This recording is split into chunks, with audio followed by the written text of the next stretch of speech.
ತಾಳಿ ಕಟ್ಟೋ ಶುಭ ವೇಳೆ ಇನ್ನೇನು ತಾಳಿ ಕಟ್ಟಬೇಕು ಹುಡುಗ ಅನ್ನೋ ಸಂದರ್ಭದಲ್ಲಿ ಹುಡುಗಿ ಹೇಳ್ತಾಳಂತೆ ಹಾಸನದ ಆದಿಚುಂಚನಗಿರಿ ಕಲ್ಯಾಣ ಮಂಟಪದಲ್ಲಿ, ಬೇಡ ನೀ ತಾಳಿ ಕಟ್ಟಬೇಡಪ್ಪ, ನಾನು ಇನ್ನೊಂದು ಹುಡುಗನ ಪ್ರೀತಿಸ್ತಾ ಇದ್ದೀನಿ.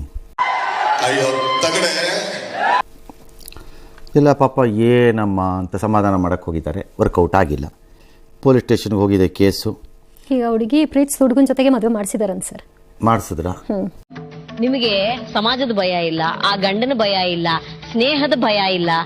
ಅಲ್ಲ, ಅವ್ರು ಮಾಡ್ಕೊಳ್ಳೋದ್ರಲ್ಲಿ ತಪ್ಪಲ್ಲ, ಅದು ಮೊದಲೇ ಹೇಳ್ಕೊ, ಪ್ರೀತಿಸಿದೋದು ತಪ್ಪಲ್ಲ, ಮದುವೆ ಆಗೋದು ತಪ್ಪಲ್ಲ. ಆದರೆ ಮೊದಲೇ ಹೇಳಕ್ಕೆ ಏನು ರೋಗ ಬಿಡ್ದಿತ್ತು ಅನ್ನೋದಷ್ಟೇ ಪ್ರಶ್ನೆ ಅಲ್ಲಿ.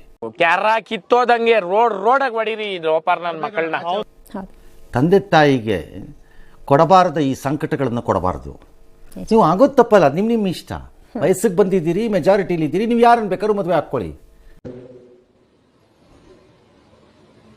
ಆಯ್ಕೆ ಅವ್ರಿಗಿರುತ್ತೆ. ಅದನ್ನ ಆ ಹಂತದವರೆಗೂ ತಂದಿರೋದು. ಎಷ್ಟು ದುಡ್ಡನ್ನು ತಂದೆ ತಾಯಿ ಖರ್ಚು ಮಾಡಿರ್ತಾರೆ. ಅವ್ರು ಯಾವ ರೂಪದಲ್ಲಿ ಅದನ್ನು ತಂದ್ರೋ, ಅವ್ರು ಸಿರಿ ಬಂತರೋ ಅಲ್ವೋ ನನಗೇನೋ ಗೊತ್ತಿಲ್ಲ ಅವ್ರದ್ದು.